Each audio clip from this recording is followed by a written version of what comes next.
Nataka niseme kwamba nilimsikiza ndugu yetu mkubwa, ndugu yetu Kalonzo Musyoka wakati alikuja hapa Emali. Akasema kwamba anataka kufanya kazi na mimi kama kwa Kibwezi, anataka tukue pamoja tufanye kazi. Nataka niseme Kalonzo Musyoka, njoo tufanye kazi pamoja chini ya Rais William Ruto.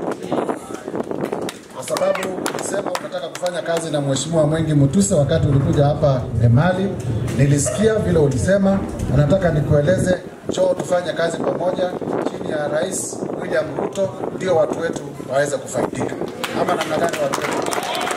Kwa sababu sisi tukiwa hapa Emali leo tunataka kumshukuru Rais William Ruto kwa sababu aliongoza hafla yetu ya kuchangia kina mama, na hii leo tuko na fedha 7.5 million ambao tunapatia kina mama katika Kibwezi West constituency chini ya Mheshimiwa William Ruto. Alikuwa mgeni wetu wa heshima, anatupatia milioni 3 pesa taslimu kutoka kwa mfuko wake. Pia vile tunataka tumshukuru Rais William Ruto kwa sababu tayari kandarasi ya kujenga kuweka barabara ya kutoka Emali ambayo imekuwa ni kama wimbo tangu Kenya ipate uhuru 63 years. Tayari kandarasi imetangazwa kuweka barabara ya kutoka Emali kwenda Ukia lami. Na mbeleni kulikuwa na viongozi, kulikuwa na marais, kulikuwa na watu wengi na hawakutufanyia hiyo kazi.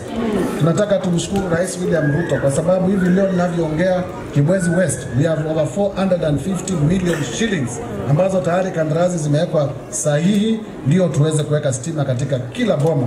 We can only have one leader at a time. Ama namna gani? Tunaweza kuwa tuna kiongozi mmoja kwa kila wakati. Na kwa wakati huu kura zilipigwa, sio wakati wa kura. Rais wa Kenya ni Mheshimiwa William Ruto.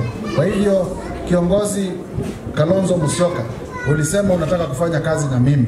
Mimi nafanya kazi na Mheshimiwa William Ruto na kualika ukuje tufanye kazi pamoja sisi wote na Mheshimiwa William Ruto ndio tuweze kupata maendeleo ya kusaidia. Tuko na miradi ya kujenga manyumba. Hapa Emali tutajenga manyumba karibu 700. Pale Makini tutajenga manyumba karibu 900. Tuna miradi ya kujenga masoko Emali, Makindu, Kibwezi town. Tuna miradi ya kuweka stima mulika mwizi kila mahali. Na hiyo yote tunafanyiwa chini ya serikali ya Rais William Ruto.